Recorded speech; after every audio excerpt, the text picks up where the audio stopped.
क्या मुझे अपनी ज़िंदगी में फिर से किसी को जगह देनी चाहिए या फिर अपने बच्चे को ही अपनी पूरी दुनिया बनाकर जीते रहना चाहिए?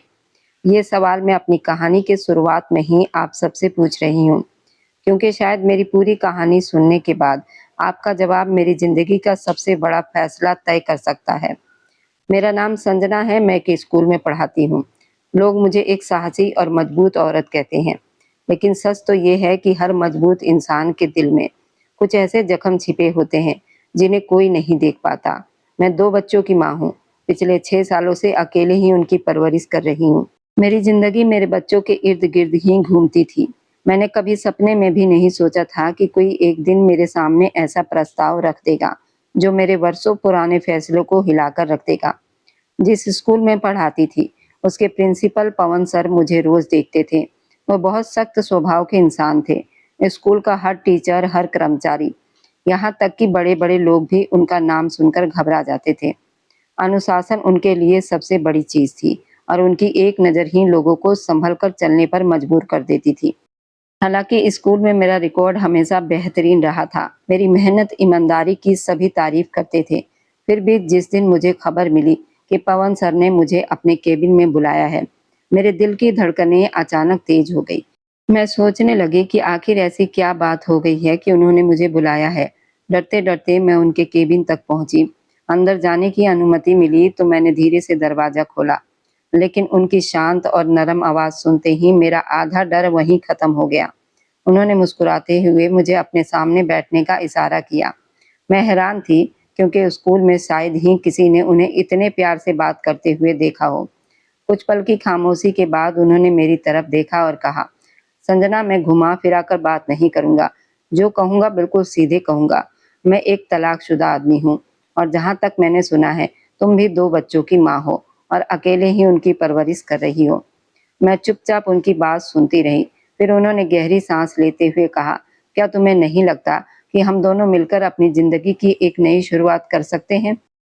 उनकी बात सुनते ही जैसे मेरे आसपास की सारी आवाज़ें थम गई। मैं कुछ पल के लिए उन्हें देखती रह गई। ये किस तरह का सवाल था, मैंने कभी उनके बारे में इस नज़रिए से सोचा ही नहीं था। मेरा चेहरा शर्म और घबराहट से लाल हो गया था। शायद मेरी हालत देखकर वह हल्का-सा मुस्कुराए और बोले, अभी जवाब देने की कोई ज़रूरत नहीं है, मैंने सिर्फ़ अपना दिल तुम्हारे सामने रखा है। अगर तुम्हें मेरा प्रस्ताव सही लगे, तो मुझे फ़ोन पर बता देना। मैं पूरे दिल से तुम्हें और तुम्हारे बच्चों को स्वीकार करने के लिए तैयार हूँ। उस दिन मैं उनके केबिन से बाहर आ तो गई, लेकिन उनकी बातें मेरे साथ ही बाहर आई थी। हर पल, हर खामोशी और हर रात उनके शब्द मेरे कानों में गूंजते रहते। लेकिन शायद पवन सर नहीं जानते थे कि 6 साल पहले मेरा दिल इतनी बुरी तरह टूटा था कि मैंने दोबारा किसी रिश्ते के बारे में सोचना ही छोड़ दिया था। मयूर, मेरा पति, वही इंसान जिसने मुझे धोखा दिया था और मुझे अपने 2 बच्चों के साथ अकेले ज़िंदगी बिताने पर मजबूर कर दिया था। आज भी वो कई बार रास्ते में मुझसे टकरा जाता था, माफ़ी माँगता था, वापस लौटने की भीख माँगता था, लेकिन मैंने हर बार उसे ठुकरा दिया। यहाँ तक कि अब उसने अपने बच्चों को अपने साथ रखने की बात कही, तब भी मैंने साफ शब्दों में कह दिया था, मैं अकेले अपने बच्चों की परवरिश कर सकती हूँ, मुझे किसी के सहारे की ज़रूरत नहीं है। लेकिन अब पवन सर का प्रस्ताव मेरे सारे फैसलों को कमज़ोर करने लगा था। मैं जितना खुद को समझाती, उतना ही उनका ख़्याल मेरे मन में जगह बनाता जा रहा था। इसलिए आज मैं अपनी कहानी की शुरुआत में ही आप सबसे पूछ रही हूँ, क्या मुझे अपनी ज़िंदगी को एक और मौका देना चाहिए? क्या मुझे पवन सर का प्रस्ताव स्वीकार कर लेना चाहिए या फिर हमेशा की तरह अपने बच्चों को ही अपनी दुनिया मानकर जीते रहना चाहिए? अपनी राय ज़रूर बताइए, लेकिन उससे पहले मेरी पूरी कहानी सुनिए, क्योंकि हर कहानी के पीछे एक ऐसा सच छिपा होता है, जो सामने दिखने वाली तस्वीर से बिल्कुल अलग होता है और मेरी कहानी का असली सच अभी बाकी है। मयूर की तेज आवाज़ सुनकर वह डर गई और एकदम पीछे हट गई। फिर उसने पलंग पर बैठी उस लड़की को देखा, जिसे आज मयूर दूसरी शादी करके लाया था, सिर्फ संतान पाने के लिए, क्योंकि 3 साल तक इलाज करवाने के बाद भी वो माँ नहीं बन सकी थी। तुम बहुत पछताओगे मयूर, मैं अब कभी वापस नहीं आऊंगी। वह उसी रात घर छोड़कर चली गई थी।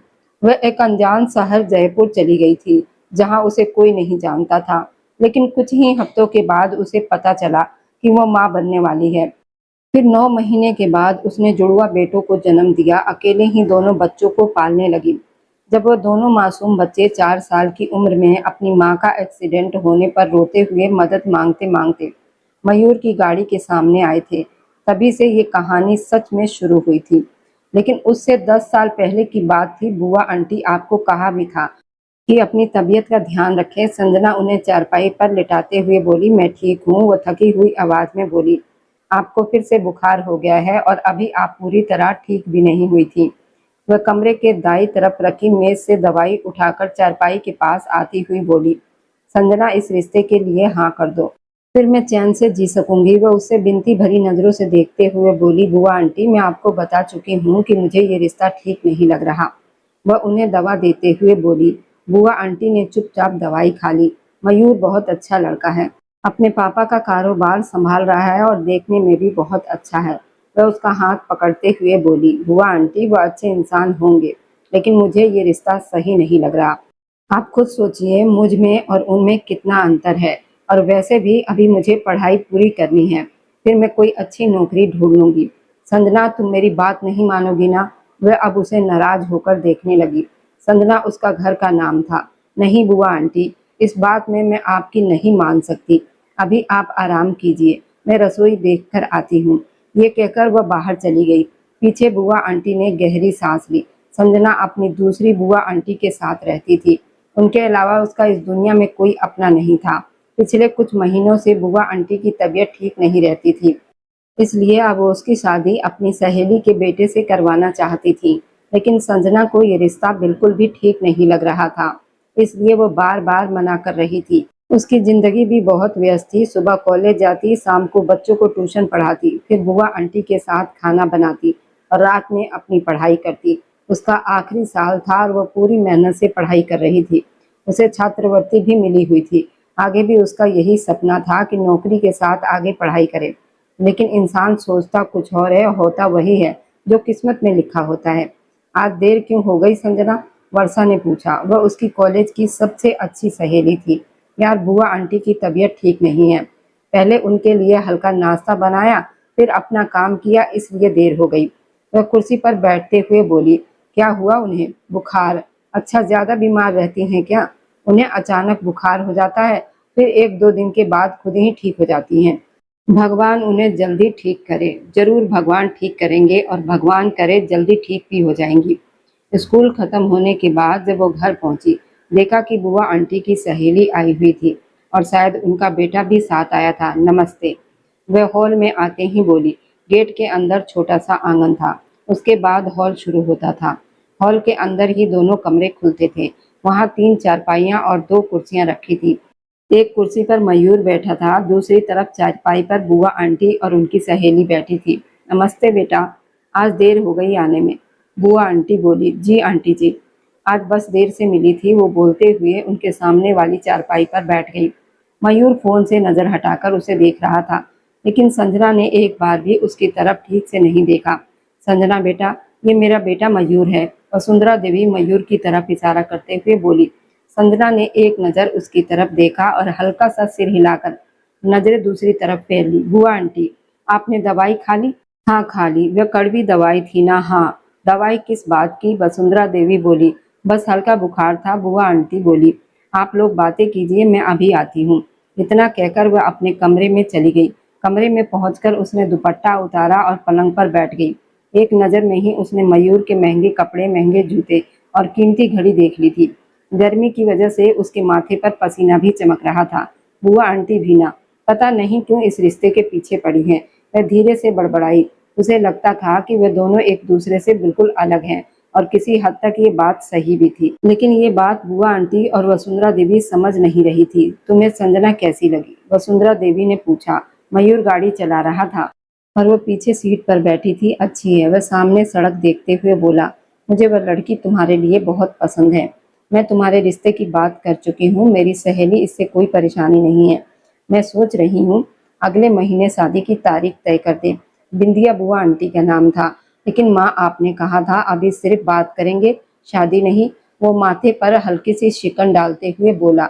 वह दिल से इस रिश्ते के लिए तैयार नहीं था, लेकिन अपने माता पिता की खुशी के लिए चुप था। बात तो हो चुकी है और बात के बाद शादी होती है ना? वह उसे देखते हुए बोली। माँ, संजना अभी पढ़ रही है और मैं भी अभी कारोबार संभाल रहा हूँ। उसका आखिरी साल है। 4 महीने के बाद उसके पेपर खत्म हो जाएंगे, तो शादी के बारे में 4 महीने के बाद सोचते हैं। अभी सिर्फ रिश्ता तय होना काफी है। शादी 1 साल के बाद भी तो तय हो सकती है। बिल्कुल नहीं मयूर, मैं तुम्हारी शादी के लिए इतना इंतजार नहीं करूंगी। अगर तुम्हारा मन है शादी संजना की पढ़ाई पूरी होने के बाद हो तो मुझे कोई परेशानी नहीं, लेकिन इससे ज्यादा इंतजार नहीं होगा। ठीक है माँ, अभी 5-6 महीने हैं, तब इसके बारे में बात करेंगे। बाकी का रास्ता दोनों ने चुपचाप तय किया। थोड़ी देर के बाद गाड़ी एक बड़े और सुंदर हवेली जैसे घर के सामने जाकर रुकी। वसुंधरा देवी को घर छोड़ने के बाद मयूर खुद कहीं और चला गया। बुआ आंटी, आप फिर वही बात कर रही हैं? संजना के पेपर होने में अब सिर्फ 3 महीने बाकी थे। वो किताबें खोलकर पढ़ रही थी, तभी बुआ आंटी वहां आ गई। उनकी बात सुनते ही संजना बोली, संजना, इस रिश्ते में बुराई क्या है? मेरी सहेली का बेटा है, अच्छा लड़का है, सीधा साधा है और मेहनत से कमाता है। वह थोड़ा नाराज होकर बोली, बुआ आंटी, मैं मानती हूँ कि वह आपकी सहेली का बेटा है, लेकिन आप ये भी तो देखिए कि हम लोगों में कितना अंतर है। वो बहुत अमीर लोग हैं और हम मध्य वर्ग के हैं। वसुंधरा देवी को इस बात से कोई फर्क नहीं पड़ता। बुआ आंटी बोली, ठीक है, लेकिन हम एक दूसरे को जानते भी नहीं। अगर शादी के बाद हम एक साथ खुश ना रह पाए तो? अगर खुश रहे तो? किस्मत का कोई भरोसा नहीं होता संजना, इसलिए मरने से पहले तुम्हारी शादी करना चाहती हूँ।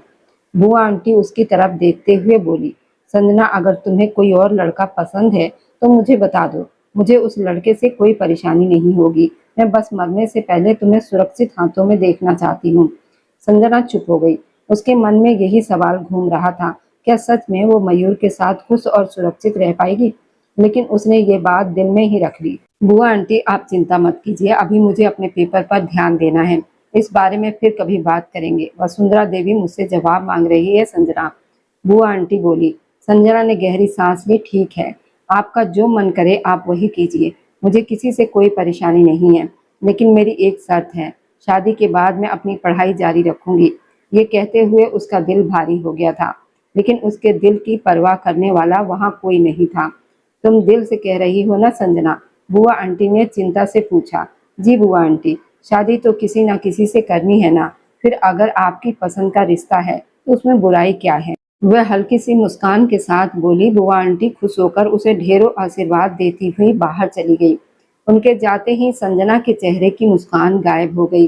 वह समझ नहीं पा रही थी आखिर उसका मन इस रिश्ते के लिए तैयार क्यों नहीं था। भगवान मालिक है, वह धीरे से बोली और फिर दोबारा पढ़ाई में लग गई। उधर मयूर पलंग पर बैठा ऑफिस का काम कर रहा था।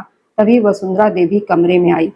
जी माँ, आप मुझे बुला लेती, वो लैपटॉप बंद करते हुए बोला। अभी अभी विद्या का फोन आया था। वह कह रही थी कि संजना ने शादी के लिए हाँ कर दी है, लेकिन उसकी एक शर्त है। कैसी शर्त? वह हैरानी से बोला। वह शादी के बाद अपनी पढ़ाई जारी रखना चाहती है। उसकी पढ़ाई पूरी होने के बाद ही शादी होगी। वह आगे टीचर ट्रेनिंग भी करना चाहती है। अच्छा, मयूर हल्के से बोला। तुम्हें इससे कोई परेशानी तो नहीं होगी? नहीं माँ, मुझे उससे परेशानी क्यों होगी? चलो ये तो बहुत अच्छी बात हो गई। अब मैं कल से शादी की तैयारियां शुरू करती हूँ। इतनी जल्दी क्यों? अभी तो काफी समय है। अरे तुम नहीं जानते, शादी की तैयारियां बहुत मुश्किल होती हैं। वह खुश होते हुए बोली और कमरे से बाहर चली गई। उनके चेहरे से खुशी साफ दिखाई दे रही थी। तभी मयूर के मोबाइल पर किसी की कॉल आने लगी। स्क्रीन पर लतिका का नाम लिखा था और साथ में दिल वाला इमेज भी बना हुआ था। उसने गहरी सांस ली और कॉल उठाई। हेलो, कैसे हो? सामने से लतिका की प्यारी आवाज आई। ठीक हूँ, तुम बताओ कैसे हो? वह पलंग से टिककर बैठते हुए बोला, मैं ठीक हूँ, लेकिन तुम परेशान लग रहे हो। वह उसकी आवाज से समझ गई थी। अभी माँ कमरे में आई थी। क्या कह रही थी आंटी? मेरी और संजना की शादी तय हो गई है। अगले 4-5 महीनों में हमारी शादी भी हो जाएगी। कुछ पल के लिए दोनों तरफ बिल्कुल चुप्पी छा गई। और तुम उन्हें मेरे बारे में नहीं बता पाए? लतिका ने धीमी आवाज में पूछा। वो बहुत खुश लग रही थी लतिका। उसने आंखें बंद करते हुए कहा। फिर दोनों तरफ कुछ देर सन्नाटा रहा। तो तुम उनकी खुशी के लिए हमारे प्यार की कुर्बानी दोगे? लतिका की आवाज भर गई थी। मयूर चुप रहा। कुछ सेकंड के बाद कॉल कटने की आवाज आई। मयूर ने आंखें खोले बिना फोन एक तरफ रख दिया। वह जानता था इस दर्द की वजह वह खुद था। समय का काम है आगे बढ़ते रहना। वह आगे बढ़ भी जाता है, लेकिन कई बार इंसान की जिंदगी एक जगह रुक जाती है। बिल्कुल ऐसा ही मयूर को भी महसूस हो रहा था जैसे उसकी जिंदगी वहीं ठहर गई हो, जहाँ से ना वो आगे बढ़ सकता था और ना पीछे लौट सकता था। संजना की हालत भी अलग नहीं थी। उसके मन में बस यही डर था कि अगर दोनों के बीच समझ ना बन पाई तो क्या होगा। आज उसका आखिरी पेपर था। वे और वर्षा बातें करते हुए स्कूल से बाहर निकली। सामने ही वर्षा का भाई धनराज गाड़ी से टिककर खड़ा था। ठीक है, मैं अब चलती हूँ। धनराज भैया आ गए हैं, अपना बहुत ख्याल रखना। वर्षा उसे गले लगाते हुए बोली। तुम भी अपना ध्यान रखना और मेरी शादी में जरूर आना।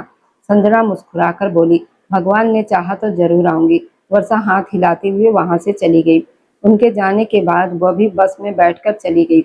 आज उसकी कॉलेज की जिंदगी खत्म हुई थी। अब असली जिंदगी शुरू होने वाली थी, जिसके लिए वह खुद को बिल्कुल तैयार नहीं मान रही थी। उधर मयूर आज अपनी माँ वसुंधरा देवी के साथ खरीदारी पर जाने वाला था। ये भी वसुंधरा देवी की जिद पर हो रहा था। शादी में अब सिर्फ 2 हफ्ते बाकी थे। अब दुल्हन की खरीदारी की बारी थी। वह लाउंज में आया तो वहां लतिका को बैठा देखकर चौंक गया। तुम यहाँ क्या कर रही हो? उसने हैरानी से पूछा।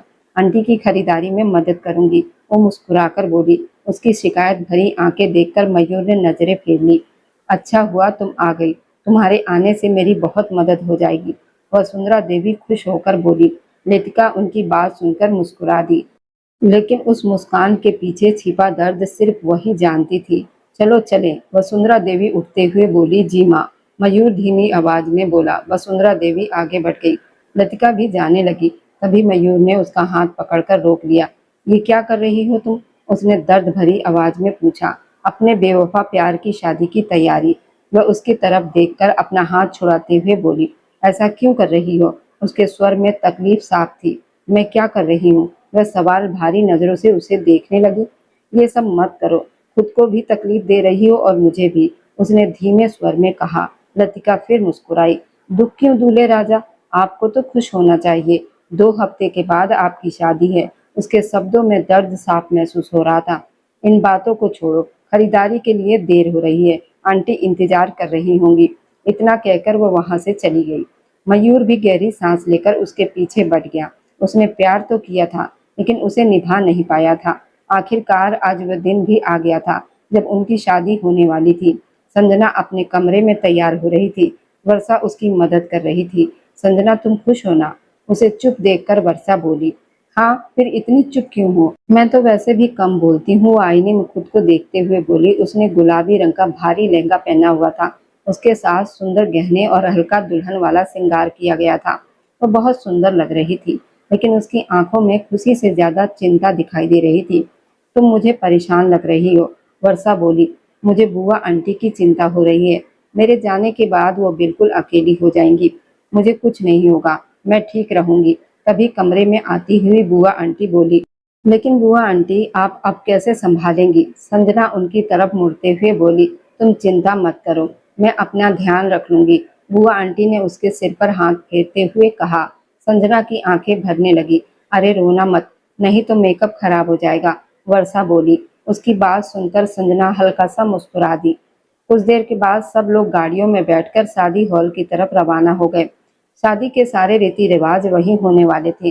मंडप सजा हुआ था। पंडित जी ने मंत्र पढ़ने शुरू किए। संजना मयूर ने एक दूसरे के गले में वरमाला डाली। फिर अग्नि के सामने 7 फेरे लिए गए। पंडित जी ने दोनों से वचन दिलवाए। मयूर ने संजना की मांग में सिंदूर भरा और उसके गले में मंगलसूत्र पहनाया। उसी के साथ दोनों शादी की पवित्र बंधन में बंध गए। शादी की रस्में पूरे होने के बाद खाने का दौर शुरू हुआ। अब विदाई का समय भी आ चुका था। संजना के लहंगे का एक हिस्सा वर्षा ने पकड़ रखा था और दूसरा हिस्सा लतिका ने। मयूर गाड़ी के पास खड़ा था। उनके पीछे बुआ आंटी और बाकी महिलाएं खड़ी थी। गाड़ी के पास पहुंचकर दोनों ने लहंगा छोड़ दिया। संजना अब बुआ आंटी से गले मिल रही थी। इसका ध्यान रखना, अब ये तुम्हारी पत्नी है, लतिका ने मयूर से कहा। हाँ, वह बस इतना ही कह पाया। सबसे मिलकर संजना गाड़ी में बैठ गई। कुछ देर के बाद वे लोग सिंह निवास पहुंच गए। संजना का दिल बड़ी तेजी से धड़क रहा था। उसकी हथेलियां बार बार पसीने से भीग रही थी। वसुंधरा देवी ने उसे प्यार से नीचे उतारा। घर में उसका बहुत अच्छे से स्वागत हुआ। दरवाजे पर आरती उतारी गई। फिर चावल से भरे कलश को पैर से गिराकर उसे घर के अंदर लाया गया। कुछ और रस्में पूरी होने के बाद उसे मयूर के कमरे में भेज दिया गया। कमरा बहुत सुंदर तरीके से सजाया गया था। पलंग के चारों तरफ फूलों की लड़ियां लगी थी। जमीन पर फूलों से दिल बनाया गया था। पलंग पर भी गुलाब की पंखुड़ियां बिखरी हुई थी। ड्रेसिंग टेबल भी सुंदर ढंग से सजाई गई थी। वसुंधरा देवी ने उसे पलंग पर बिठाया और खुद भी उसके पास बैठ गई। घबराना मत बेटा, अब ये तुम्हारा घर है। अगर किसी चीज की जरूरत हो तो बिना झिझक बता देना। जी आंटी जी। देखो बेटा, मैं मानती हूँ तुम और मयूर एक दूसरे को ज्यादा नहीं जानते, लेकिन उसे समझने की कोशिश करना। अगर उसकी कोई बात अच्छी ना लगी, वह गुस्सा करे तो सीधे मेरे पास आना, मैं उसके कान खींचूंगी। उसकी बात सुनकर संजना हल्का सा मुस्कुरा दी। आप चिंता मत कीजिए आंटी। अभी कुछ खाओगी? नहीं आंटी, भूख नहीं है। ठीक है, तुम बैठो, मैं दूध लेकर आती हूँ। इतना कहकर वह बाहर चली गई। कुछ देर के बाद वह दूध लेकर वापस आई। अभी गर्म है, थोड़ा ठंडा हो जाए तो पी लेना। जी आंटी। हमारे घर में ज्यादा लोग नहीं हैं। मैं, मयूर और हर्षराज रहते हैं, और अब भगवान की कृपा से तुम भी आ गई हो। पहले मयूर हर्षराज के बाहर जाने के बाद मैं बहुत अकेली महसूस करती थी, लेकिन अब तुम आ गई हो तो अच्छा लगेगा। वह मुस्कुराकर बोली। उनकी बात सुनकर संजना भी मुस्कुरा दी। आंटी, वह लतिका कौन थी? संजना ने पूछा। लतिका हमारे परिवार के ही दोस्त की बेटी है, देवराज जी की बेटी। अच्छा, बहुत अच्छी लड़की है। तुम्हारी खरीदारी में उसने बहुत मदद की थी। संजना ने सिर हिलाया। चलो अब तुम आराम करो, मैं बाकी काम देख लेती हूँ। जी आंटी। वसुंधरा देवी वहां से चली गई। संजना अब कमरे को ध्यान से देखने लगी। हर चीज बहुत सलीके से रखी गई थी। साफ लग रहा था कि मयूर बहुत अनुशासन में रहने वाला इंसान है। कमरा काफी बड़ा था। पलंग के दाईं तरफ एक सोफा सेट रखा था। बाईं तरफ बड़ी अलमारी थी, उसके साथ ड्रेसिंग टेबल। अलमारी के पीछे थोड़ा सा हटकर स्नान घर का दरवाजा था। पलंग के सामने की जगह खाली थी। वह समझ नहीं पाई कि वह जगह खाली क्यों छोड़ी गई थी। कुछ देर के बाद मयूर कमरे में आया। उसने एक नजर संजना को देखा, फिर अपनी क्रीम रंग की शेरवानी उतारकर सोफे पर रख दी। कपड़े बदलने के लिए स्नान घर में चला गया। संजना को उसका व्यवहार थोड़ा अजीब लगा। साफ था कि वो खुश नहीं था। कुछ देर सोचने के बाद संजना भी पलंग से उतरी और ड्रेसिंग टेबल के सामने खड़े होकर अपने गहने उतारने लगी। थोड़ी देर के बाद मयूर कपड़े बदलकर बाहर आया। संजना अब अपना दुपट्टा उतार रही थी। उसे देख देख कर वह एक पल के लिए रुकी, फिर वापस अपना काम करने लगी।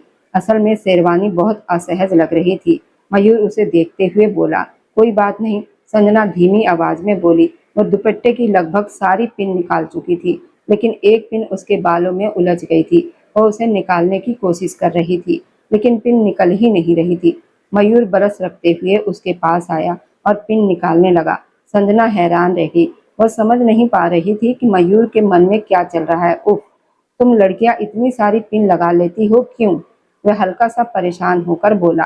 पिन निकल ही नहीं रही थी। संजना हल्का सा हंस पड़ी। पिन को दूसरी तरफ से निकालिए। मयूर ने सिर हिलाया और फिर कोशिश करने लगा। इस बार पिन आसानी से निकल आई। पिन उसे पकड़ाकर मयूर पलंग पर बैठ गया। संजना पिन टेबल पर रखकर उसकी तरफ पलटी। माँ कह रही थी कि तुम्हारा रात का सूट अलमारी में रखा है। मयूर बोला। जी, वह धीरे से बोली और अलमारी की तरफ बढ़ गई। संजना, क्या तुम इस रिश्ते से खुश हो? मयूर की बात सुनकर उसके कपड़े निकालते हुए हाथ रुक गए। वे कपड़े निकालकर अलमारी बंद करते हुए उसकी तरफ पलटी। मैं तो संतुष्ट हूँ, और खुशी वो तो अब आप पर निर्भर है। पत्नी की खुशी पति की जिम्मेदारी होती है। उसकी बात सुनकर मयूर हल्का सा मुस्कुराया। मुझे लंबी लंबी बातें करना पसंद नहीं। मैं बस इतना कहूँगा, मैं तुम्हें समझने और तुम्हें खुश रखने की पूरी कोशिश करूँगा। अगर कहीं कोई गलती हो गई तो उसके लिए पहले से ही माफ़ी मांगता हूँ। उसकी बात सुनकर संजना मुस्कुरा दी। मैं भी आपको समझने की कोशिश करूँगी, लेकिन अगर मैं कुछ समझ न पाऊँ तो नाराज़ होने के बजाय मुझे सीधे आकर बता दीजिएगा। बात क्या है? मयूर ने सिर हिलाया। अब तुम भी कपड़े बदल लो। इतना भारी लहंगा पहनकर तुम जरूर थक गई होगी। संजना सिर हिलाकर स्नान घर की तरफ चली गई। शादी के बाद का स्वागत समारोह भी अच्छे से पूरा हो गया था। अब सब लोग लाउंज में बैठे थे। देवराज जी बता रहे थे कि लतिका लंदन चली गई है, अपने माँ के घर। उनकी बात सुनते ही मयूर के मोबाइल चलाते हुए हाथ रुक गए थे। इतनी अचानक? सब ठीक तो है ना? हर्षराज बोले। संजना और मयूर एक ही सोफे पर बैठे थे, जबकि वसुंधरा देवी हर्षराज दूसरे सोफे पर बैठे थे। संजना चुपचाप सबकी बातें सुन रही थी। हाँ, उसके चचा काफी समय से उसे बुला रहे थे, इसलिए वो उनसे मिलने चली गई। देवराज जी बोले। मयूर ने हल्का सा सिर झटका और फोन एक तरफ रख दिया। मयूर, मैं सोच रहा था कि तुम दोनों कहीं घूमने चले जाओ। हर्षराज बोले। जी पापा, मैं भी यही सोच रहा था। मयूर बोला। तो फिर कहाँ जाने का इरादा है ये संजना तय करेगी। वे संजना की तरफ देखकर बोला। संजना एकदम घबरा गई। मैं? हाँ तुम, वो मुस्कुराकर बोला। कहीं भी चले जाएंगे? वह हल्की घबराहट में बोली। पापा ये कहीं भी नाम की जगह कहाँ है? मयूर मजाकिया अंदाज में बोला। बेटा अपनी पत्नी से ही पूछो, मैंने भी पहली बार ये जगह सुनी है। हर्षराज हंसते हुए बोले।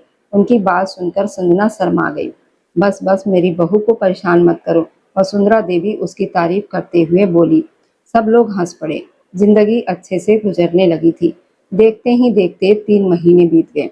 मयूर संजना का पूरा ध्यान रखता था। संजना का रिजल्ट भी आ चुका था और वे अच्छे नंबरों से पास हो गई थी। अभी संजना वसुंधरा देवी के साथ बैठी हुई थी। आगे दाखिला कब तक लेना है? वसुंधरा देवी ने पूछा। मयूर इन दिनों व्यस्त हैं, जब वो खाली होंगे तब आवेदन करूंगी, लेकिन मैं सोच रही थी कि छात्रवृत्ति के लिए भी आवेदन करूं। संजना बोली। छात्रवृत्ति अच्छी बात है, लेकिन मेरे हिसाब से तुम्हें सीधे दाखिला ले लेना चाहिए। वो क्यों? संजना ने मासूमियत से पूछा। क्योंकि छात्रवृत्ति उन लोगों के लिए होती है जो फीस नहीं भर सकते। अगर तुम्हें छात्रवृत्ति मिल गई तो शायद किसी ऐसे बच्चे को ना मिले जिसे सच में उसकी जरूरत हो। भगवान की कृपा से हम आसानी से फीस भर सकते हैं, इसलिए छात्रवृत्ति का विचार छोड़ दो। जी आंटी, संजना ने समझाते हुए सिर हिलाया। बिंदिया का फोन आया था, वो कह रही थी कि तुम्हें कुछ दिनों के लिए वहां भेज दे। वसुंधरा देवी बोली। ठीक है, फिर मैं कल बुआ आंटी के घर चली जाऊंगी और 2 दिन रुक कर भी आऊंगी। ठीक है, लेकिन 2 दिन से ज्यादा मत रुकना, नहीं तो मेरा मन उदास हो जाएगा। वसुंधरा देवी मुस्कुराकर बोली। उनकी बात सुनकर संजना भी मुस्कुरा दी। जी आंटी। अगली सुबह मयूर ऑफिस जाने के लिए तैयार हो रहा था, तभी संजना उसके पास आई। मयूर ने अपनी टाई उसकी तरफ बढ़ा दी। संजना मुस्कुराते हुए टाई पकड़कर बांधने लगी। मुझे आपसे कुछ पूछना था। वह उसे देखते हुए बोली। पूछो। क्या मैं आज बुआ आंटी के घर चली जाऊं? हाँ चली जाओ, 2 दिन रुकना भी है। वह बोली। वह क्यों? मयूर माथे पर हल्की सी सिकन डालते हुए पूछा। क्योंकि बुआ आंटी कह रही थी, उन्होंने आंटी से कहा है कि मुझे 2 दिन रहने दे। वह टाई ठीक करते हुए बोली। 2 दिन बहुत ज्यादा है। वह मुंह बनाकर बोला। कुछ ज्यादा नहीं है तो फिर मेरी टाई कौन बांधेगा? उसने बच्चों जैसी शिकायत की। हद है। संजना आंखें घुमाते हुए हंस पड़ी। चलो अब तुम तैयार हो जाओ, ऑफिस जाते समय तुम्हें छोड़ दूंगा और ठीक 2 दिन के बाद खुद लेने आ जाऊंगा। ठीक है, वो मुस्कुराकर बोली। संजना को छोड़ने के बाद मयूर सीधे ऑफिस चला गया।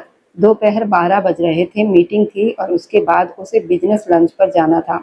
मीटिंग खत्म होने के बाद वह अपने बिजनेस पार्टनर के साथ एक बड़े होटल में बैठा था। दोनों खाना खाते हुए काम की बातें कर रहे थे। तभी मयूर की नजर दूर एक टेबल पर पड़ी, जहां एक लड़का और लड़की साथ बैठे खाना खा रहे थे। वह अचानक चौंक गया। वह लड़की लतिका थी। दोनों के बीच काम की बात पूरी हो चुकी थी। मिस्टर धनराज, आपसे काम का समझौता करके बहुत अच्छा लगा। मयूर उससे हाथ मिलाते हुए बोला। मुझे भी उम्मीद है ये प्रोजेक्ट सफल होगा। धनराज बोला। क्या अब आप वापस ऑफिस जाओगे? नहीं मिस्टर धनराज, अभी मुझे एक जरूरी काम है। ठीक है, मैं फिर चलता हूँ। धनराज ये कहकर वहां से चला गया। उसके जाते ही मयूर लतिका की टेबल की तरफ बढ़ा। लतिका, उसने आवाज दी। लतिका के हाथ रुक गए। वह उसकी आवाज तुरंत पहचान गई थी। उसने सिर उठाकर देखा। मयूर उसके सामने खड़ा था। उसके साथ बैठा लड़का पहले मयूर की तरफ पीठ किए बैठा था, लेकिन अब उसने भी मुड़कर उसे देखा। वह लतिका के पड़ोस में रहने वाला लड़का था। तुम लंदन से वापस कब आई और मुझसे मिली क्यों नहीं? मयूर ने पूछा। मुझे आए कुछ दिन हुए हैं और तुम तो ऑफिस और अपनी पत्नी में व्यस्त रहते हो ना, इसलिए बताने का मन ही नहीं किया। लतिका बोली। ये गौरिक है, मेरा पड़ोसी, और गौरिक ये मयूर है, हमारे परिवार के दोस्त का लड़का। दोनों पहले से एक दूसरे को जानते थे, लेकिन फिर भी लतिका ने ठीक से परिचय करवाया। हाय, गौरिक ने हाथ बढ़ाते हुए कहा। हाय।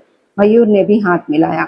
आओ हमारे साथ बैठो। लतिका बोली। नहीं, मैं बिजनेस पार्टनर के साथ खाना खा चुका हूँ। मयूर बोला। अच्छा, लतिका धीमे से बोली और चुप हो गई। खाली होकर फोन करना। मयूर इतना कहकर वहां से चला गया। लतिका दोबारा अपनी जगह पर बैठ गई। उधर मयूर गाड़ी में बैठकर सीट से सिर टिकाकर आंखें बंद कर चुका था। उसका अधूरा प्यार उसे बहुत ही बुरी तरह याद आ रहा था। कुछ पल के बाद उसने आंखें खोली, फोन निकाला और संदेश टाइप करने लगा। मैं पार्किंग में तुम्हारा इंतजार कर रहा हूँ। वह संदेश लतिका को भेज चुका था। कुछ देर के बाद लतिका वहां पहुंच गई। क्यों बुलाया है मुझे? उसकी आवाज में दूरी साफ महसूस हो रही थी। मयूर गाड़ी का दरवाजा खोलकर बाहर निकला। कैसी हो? उसके स्वर में दर्द था। बिल्कुल ठीक हूँ, सिर्फ ये पूछने के लिए बुलाया है, वो बोली। नाराज हो? उसने उसका हाथ पकड़ते हुए अपनापन भरे स्वर में पूछा। मैं तुमसे नाराज क्यों होंगी? वह अपना हाथ छुड़ाने की कोशिश करते हुए बोली। आओ गाड़ी में बैठो, मयूर अब तुम्हारी पत्नी है संजना, इसलिए तुम्हें अब मेरे रास्ते में नहीं आने चाहिए।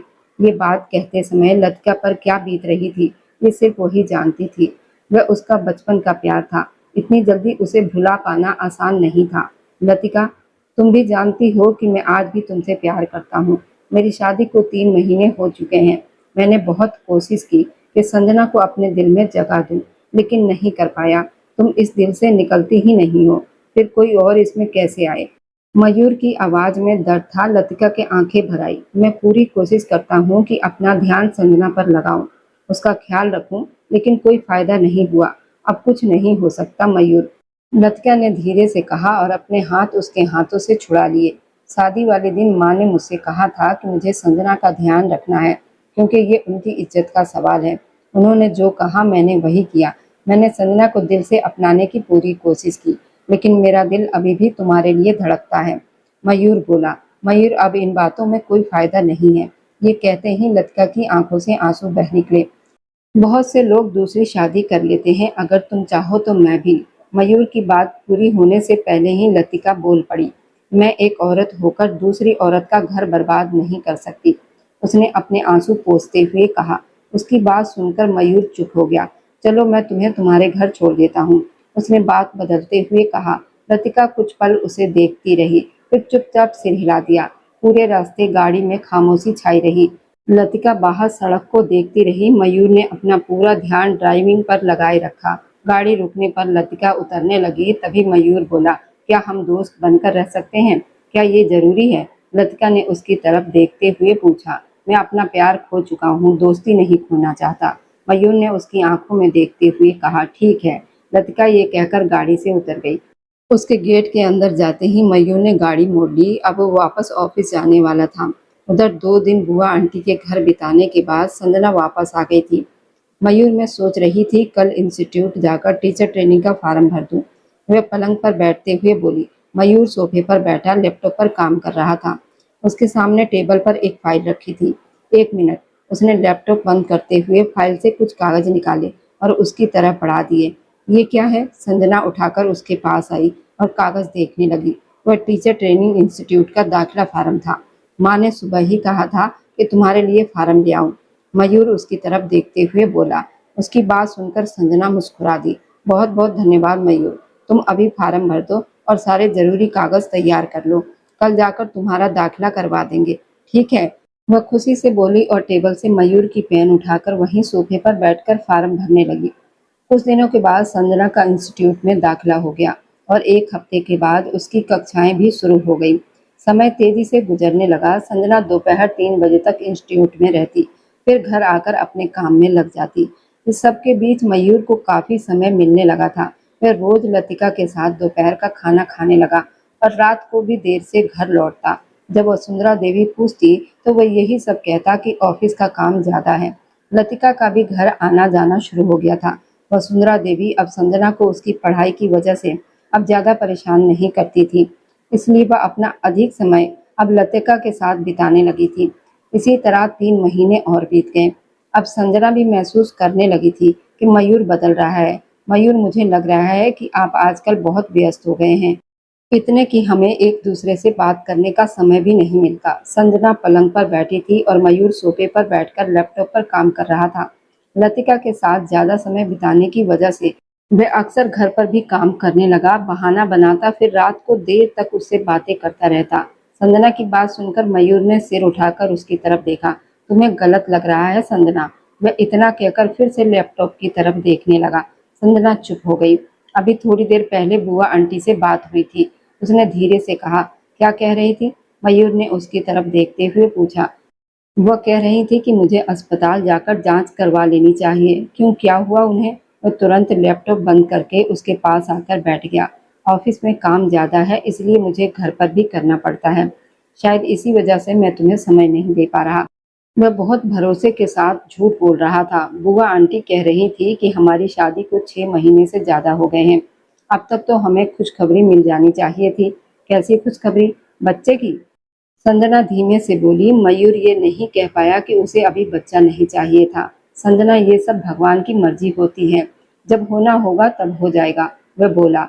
लेकिन बुआ आंटी कह रही थी कि हमें जांच जरूरी करवानी चाहिए, शायद कोई परेशानी हो। कुछ नहीं होगा, तुम चिंता मत करो। फिर भी मयूर ठीक है, कल अस्पताल चलते हैं, वह हल्की मुस्कान के साथ बोला। अगले 2 दिन के बाद वह डॉक्टर के कमरे में बैठे थे। संजना के सारे टेस्ट हो चुके थे। डॉक्टर अब रिपोर्ट देख रही थी। संजना घबराहट में अपने हाथ मसल रही थी।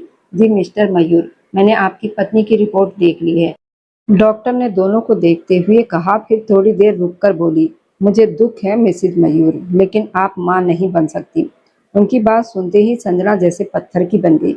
मयूर ने उसका हाथ पकड़कर उसे संभालने की कोशिश की। लेकिन आप परेशान मत होइए, आजकल इसका इलाज संभव है, डॉक्टर ने समझाते हुए कहा। संजना की आंखों से आंसू बहने लगे।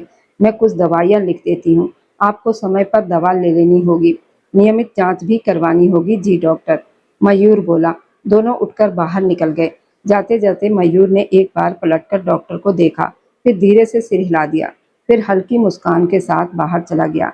जब ये बात वसुंधरा देवी को पता चली तो वो भी हैरान रह गई। फिर संजना का हौसला बढ़ाने लगी। इसी तरह इलाज करवाते करवाते 1 साल बीत गया, लेकिन कोई फर्क नहीं पड़ा। अब तो सबकी उम्मीद भी टूटने लगी थी। संजना, पेपर की तैयारी कैसी चल रही है? मयूर उसके साथ पलंग पर बैठते हुए बोला। अच्छी है, वह सिर झुकाकर जमीन देखते हुए बोली। अच्छे से पेपर देना, और आज डॉक्टर ने जो कहा है उसके बारे में बिल्कुल मत सोचो। आज दोपहर वे दोनों फिर डॉक्टर के पास गए थे, लेकिन इस बार भी जवाब उम्मीद के अनुसार नहीं था। जी संजना, बस इतना ही कह सकी। मयूर ने उसका हाथ थपथपाया और उठ गया। इसी तरह एक और साल गुजर गया।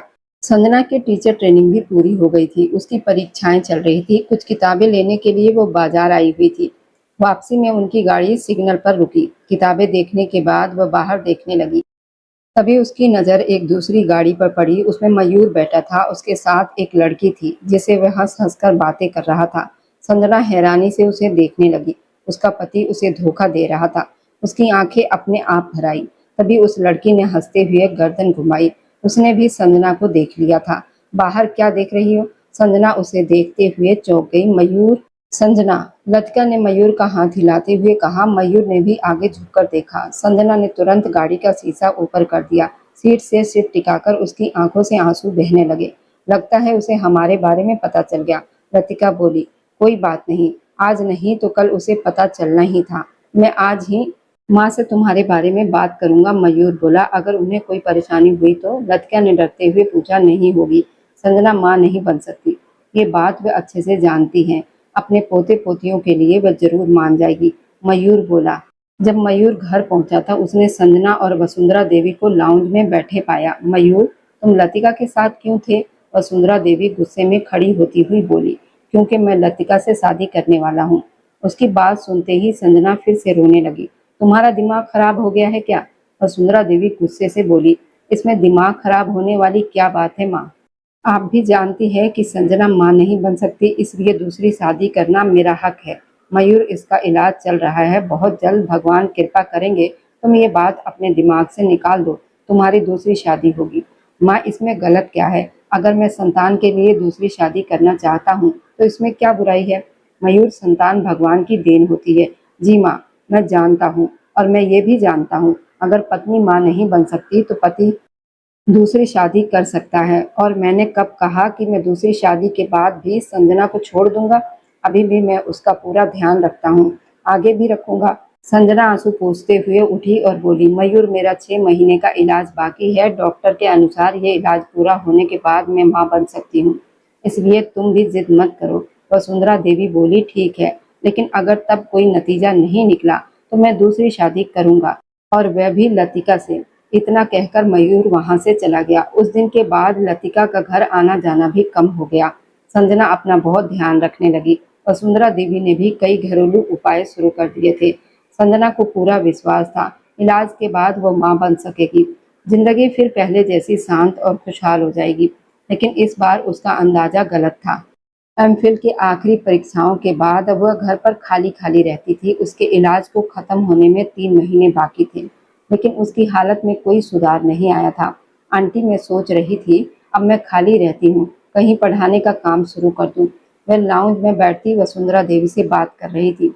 ये भी अच्छा है, अगर तुम करना चाहती हो तो जरूर करो, मुझे कोई परेशानी नहीं। वसुंधरा देवी बोली। उनकी बात सुनकर संजना मुस्कुरा दी। आंटी, आप बहुत अच्छी हैं। ये जानते हुए भी कि मैं माँ नहीं बन सकती, आप हमेशा मेरी ढाल बनकर खड़ी रहती हैं।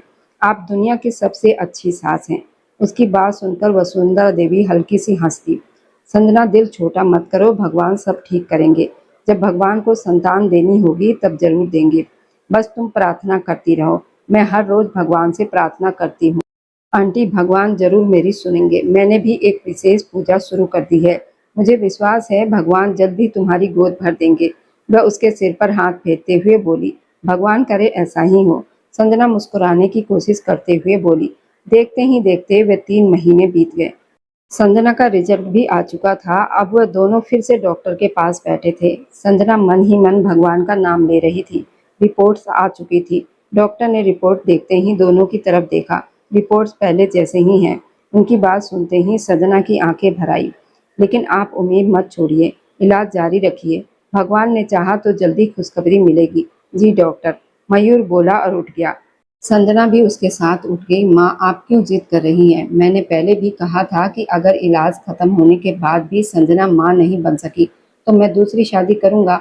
मयूर, मैं संजना के रहते किसी दूसरी लड़की को इस घर में नहीं लाऊंगी। वसुंधरा देवी गुस्से में बोली। अजीब बात है माँ, क्या आप अपने बेटे की संतान नहीं देखना चाहती? अपने बेटे की संतान के लिए मैं किसी दूसरी लड़की के साथ अन्याय नहीं कर सकती। माँ, मुझे संतान चाहिए। 3 साल बहुत होते हैं। इन 3 सालों में मैंने पूरी कोशिश की कि संजना को खुश रख सकूं। आगे भी कोशिश करूंगा, लेकिन मैं लतिका से शादी करूंगा। संजना ये सुनते ही झटके से उठी और अपने कमरे की तरफ भाग गई। आखिर वसुंधरा देवी कब तक उसे रोकती? आखिर वह दिन भी आ गया जब मयूर दूसरी शादी कर रहा था। आज घर में बैंड बाजा बारात थी और संजना सिंह निवास में अकेली बैठी थी। बुआ आंटी ने उसे अपने पास आने को कहा भी था, लेकिन वह जाने को तैयार नहीं हुई। उसका सामान दूसरे कमरे में रख दिया गया था। वह पूरा दिन रोती रही थी। तभी बाहर गाड़ी का हॉर्न सुनाई दिया। वह जमीन से उठकर खिड़की के पास गई। मयूर गाड़ी से उतरकर अब लतिका को बाहर आने में मदद कर रहा था। उसके चेहरे पर खुशी साफ दिखाई दे रही थी। मयूर को मुस्कुराते देखकर संजना की आंखों से आंसू बहने लगे। दोनों के अंदर जाते ही वह खिड़की से पीछे हट गई। थोड़ी देर के बाद उसके कमरे का दरवाजा खुला और वसुंधरा देवी अंदर आई। संजना पलंग पर दोनों घुटनों में चेहरा छिपाए बैठी थी। वसुंधरा देवी उसके पास बैठ गई। संजना, संजना। संजना ने सिर उठाकर उन्हें देखा। मुझे माफ कर दो बेटा, मैं मयूर की जिद के आगे हार गई। उनकी आंखों में गहरा पछतावा था। आंटी, इसमें आपकी कोई गलती नहीं। आप माफी मत मांगिए। गलती मेरी किस्मत की है। मुझे ना माँ बाप का प्यार मिला, अब पति भी मुझसे दूर हो गया। उसकी आवाज अब टूट रही थी। ऐसा मत कहो बेटा, हिम्मत रखो, भगवान पर भरोसा रखो। वसुंधरा देवी उसे सीने से लगाते हुए बोली। संजना फिर से रोने लगी। उसके आंसू रुकने का नाम ही नहीं ले रहे थे। वसुंधरा देवी काफी देर तक उसे समझाती रही। अब उसके आंसू कुछ कम होने लगे थे। थोड़ी देर के बाद वह भी वहां से चली गई। संजना कुछ देर वैसे ही चुप बैठी रही, फिर अचानक उठी और बाहर की तरफ बढ़ गई। वह अब मयूर के कमरे में थी। उसका कमरा बहुत सुंदर तरीके से सजाया गया था। लतिका उसे वहां देखकर हैरान रह गई। मेरे पति की दुल्हन बहुत सुंदर लग रही है, संजना उसे देखते हुए बोली। लतिका को उसकी हालत देखकर दुख हुआ। मेरी शादी पर भी ये कमरा ऐसे ही सजाया गया था। वह कमरे के चारों तरफ देखते हुए बोली। मेरे पति का ध्यान रखना। अब वह लतिका की तरफ देखते हुए बोली। तभी मयूर भी वहां आ गया। तुम यहाँ क्या कर रही हो? वह गुस्से से बोला। अपने पति की दुल्हन से मिलने आई थी। वह उसे देखते हुए टूटी हुई आवाज में बोली। संजना, अपने कमरे में जाओ। मयूर ने सख्त आवाज में कहा। अगर भगवान ने तुम्हें लतिका से भी संतान ना दी तो फिर क्या करोगे? बस संजना, मैं कह रहा हूँ यहाँ से चली जाओ। तब क्या तीसरी शादी करोगे? मैंने कहा बाहर जाओ। वह जोर से चिल्लाया। उनकी शादी को 3 साल ज्यादा समय हो चुका था और आज पहली बार मयूर उस पर इतनी जोर से चिल्लाया था। तुम बहुत पछताओगे मयूर सिंह, मेरे साथ अन्याय करके। ये कहकर वह कमरे से बाहर निकल गई। वो मयूर की आंखों में अपने लिए नफरत देख चुकी थी, इसलिए तुरंत अपना जरूरी सामान लेकर बुआ आंटी के घर चली गई। बुआ आंटी के घर रहते हुए उसे अभी 1 हफ्ता ही हुआ था कि उसकी एक कॉलेज में नौकरी लग गई। वह बहुत अच्छी छात्रा रह चुकी थी। उसके नंबर भी बहुत अच्छे थे, इसलिए उसे आसानी से नौकरी मिल गई। अब उसकी जिंदगी फिर से व्यस्त हो गई थी। घर से कॉलेज और कॉलेज से घर। मयूर से अलग हुए उसे 3 हफ्ते बीत चुके थे। अचानक उसकी तबीयत खराब हुई। पहले तो उसने ध्यान नहीं दिया, लेकिन जब ज्यादा कमजोरी महसूस हुई तो वह अस्पताल चली गई। बहुत बहुत बधाई हो, आप माँ बनने वाली हैं। डॉक्टर की बात सुनकर वो हैरान रह गई। डॉक्टर, आप क्या सच कह रही हैं? उसकी आवाज में भरोसा नहीं था। जी मिसिज मयूर, मैं बिल्कुल सच कह रही हूँ। अभी तक उसका तलाक नहीं हुआ था, इसलिए उसने पति के नाम पर मयूर का नाम ही लिखवाया था। लेकिन डॉक्टर, मुझे तो कहा गया था मैं माँ नहीं बन सकती। 3 साल तक इलाज भी करवाया गया, लेकिन कोई फायदा नहीं हुआ। फिर अब कैसे? उसकी बात सुनकर डॉक्टर हैरान रह गई। ऐसी कोई बात नहीं मिसिज मयूर, आप बिल्कुल स्वस्थ हैं और माँ बनने वाली हैं, वह भी जुड़वा बच्चों की। क्या आप मेरा दोबारा चेकअप कर सकती हैं? ठीक है, डॉक्टर ने फिर से उसका चेकअप किया। मैं पहले भी यही कह रही थी और अब भी यही कह रही हूँ। आप बिल्कुल ठीक हैं और भगवान की कृपा से जुड़वा बच्चों की माँ बनने वाली हैं। हे भगवान, आपका लाख लाख धन्यवाद। वे भावुक होकर बोली। इन दिनों बुआ आंटी की तबीयत खराब रहने लगी थी, इसलिए वह अभी तक उन्हें ये खुशखबरी नहीं दे पाई थी। फिर एक दिन उसका ये सहारा भी उससे छिन गया। बुआ आंटी के गुजर जाने के बाद कुछ समय के बाद उसने घर बदल लिया। पहले उसे कॉलेज जाने में 1.5 घंटा लगता था, लेकिन अब वो 20 मिनट में पैदल चलकर कॉलेज पहुंच जाती थी। अपने बच्चों की वजह से वह अपना बहुत ध्यान रखने लगी थी। उसने एक बार भी पलटकर मयूर से संपर्क नहीं किया।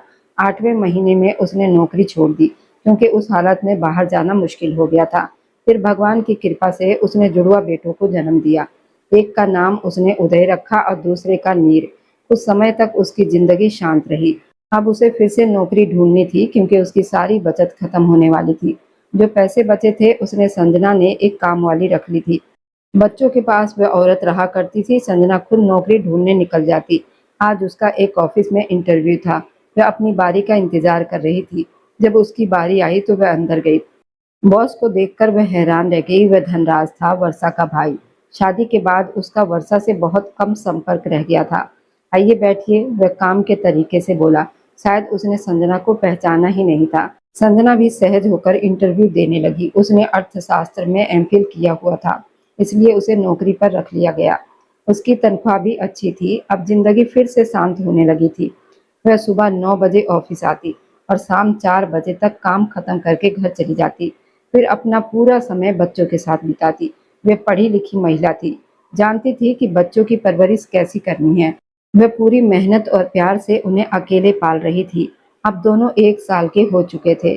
उदय बहुत शरारती था, जबकि नीर शांत और समझदार स्वभाव का था। समय का काम है गुजरना और वह गुजर ही जाता है। इसी तरह 3 साल बीत गए। अब दोनों बच्चे 5 साल के हो चुके थे। संजना की सोनी जिंदगी की वही सबसे प्यारी खुशी थी। दिन में वो ऑफिस जाती, बीच बीच में फोन करके बच्चों का हाल चाल पूछती। रात का खाना वो अपने हाथों से बनाती और दोनों को खुद खिलाती। सोने से पहले वह रोज उन्हें कोई न कोई धार्मिक कहानी सुनाती। अब दोनों 5 साल के हो चुके थे। अब उन्हें स्कूल भेजने का समय आ गया था। माँ माँ, मीर माँ को पुकारते हुए रसोई में आया, जहाँ संजना अपनी कामवाली के साथ खड़ी नाश्ता बना रही थी। जी नीर, वह पलटकर उसे देखते हुए मुस्कुराकर बोली। आज मुझे स्कूल जाना है। जी बिल्कुल, उदय भी जाएगा। जी वह भी आपके साथ जाएगा। माँ, मुझे स्कूल नहीं जाना। उदय रसोई में आते हुए मुंह बनाकर बोला। संजना ने दोनों को पहले ही 100 तक गिनती, हिंदी, वरमाला और एबीसीडी सिखा दी थी। मीर खुशी से पढ़ना चाहता था, लेकिन उदय पढ़ाई के मामले में बहुत शातिर था। आपको क्यों नहीं जाना? मुझे आपके पास ही रहना है।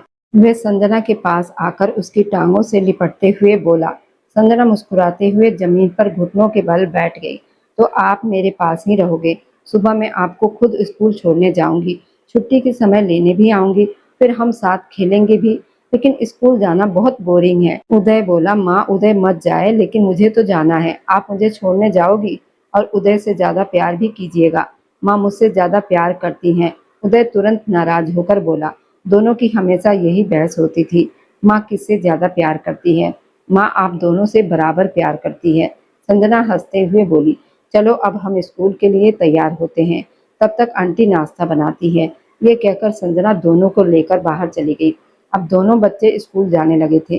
धीरे धीरे उदय का भी स्कूल में मन लग गया था। एक दिन वह तीनों बातें करते हुए घर वापस आ रहे थे। तभी संजना ध्यान न रहने की वजह से सड़क पार करने लगी। उसी समय वह एक गाड़ी से टकरा गई और नीर और उदय दोनों संजना को गिरते देख जोर जोर से रोने लगे। मयूर जल्दी से गाड़ी से उतरा, संजना की तरफ भागा। तब तक संजना भी संभल कर बैठ गई। मयूर उसके सामने झुक गया। आप ठीक हैं? मयूर की आवाज सुनते ही उसने सिर उठाकर उसे देखा। मयूर भी संजना को देखकर हैरान रह गया। मीर और उदय रोते हुए उससे लिपट गए। मयूर उन दोनों बच्चों को हैरानी से देख रहा था जो संजना को माँ कह रहे थे। माँ आप ठीक है? मीर रोते हुए बोला। जी माँ बिल्कुल ठीक है, वह उसके आंसू पोंछते हुए बोली। उदय ने गुस्से से मयूर को देखा। आपने मेरी माँ को चोट पहुंचाई? वह गुस्से में बोला। उदय मैं ठीक हूँ, संजना बोली। लेकिन उदय गुस्से में आगे बढ़ा और पूरी ताकत से मयूर को धक्का दे दिया। अगली बार मेरी माँ को चोट पहुंचाई तो पुलिस में शिकायत कर दूंगा। ये कहकर वो वहां से संजना के पास भाग गया। संजना उठकर खड़ी हुई। संजना ये दोनों कौन है? मयूर उसके सामने खड़ा होते हुए बोला। मेरे बच्चे, तुम्हारे बच्चे। वो हैरान रह गया। हाँ, इतना कहकर वह आगे बढ़ने लगी। संजना मेरी बात सुनो। मयूर उसे रोकते हुए बोला। मुझे आपसे कोई बात ही नहीं करनी। वह आगे बढ़ते हुए बोली। संजना मुझे माफ कर दो, मुझे अपने किए का एहसास है, कृपया मेरे पास वापस आ जाओ। वो उसके सामने आकर बोला। नीर और उदय उसे गुस्से से घूर रहे थे। मयूर सड़क पर तमाशा मत बनाए। वह आगे बढ़ने लगी। तभी मयूर बोल पड़ा। तुमने मुझे मेरे बच्चों के बारे में क्यों नहीं बताया? ये जरूरी नहीं था। आप वैसे भी अपनी पसंदीदा पत्नी के साथ खुश हैं। भगवान की कृपा से आपकी संतान भी हो जाएगी। फिर आपको मेरी या मेरे बच्चों की क्या जरूरत है?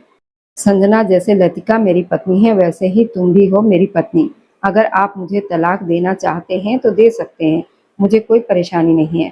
संजना कृपा गुस्सा छोड़ दो और वापस आ जाओ। मयूर अब मैं समझ चुकी हूँ कि मैं कभी माँ बनने में असमर्थ थी ही नहीं। ये सब आपने किया था ताकि आप लतिका से शादी कर सको। अब आपको लतिका ही मुबारक हो। संजना अब आपको कभी नहीं मिलेगी। ये कहकर वो वहां से चली गई। मयूर वहीं खड़ा रह गया। उसने एक मासूम दिल को बहुत दर्द दिया था। शायद इसी वजह से लतिका से शादी के 5 साल के बाद भी वह संतान के सुख से दूर रहा। माँ ये अंकल कौन थे? मीर ने मासूमियत से पूछा। अभी आप छोटे हो, जब बड़े हो जाओगे तब सब समझ जाओगे।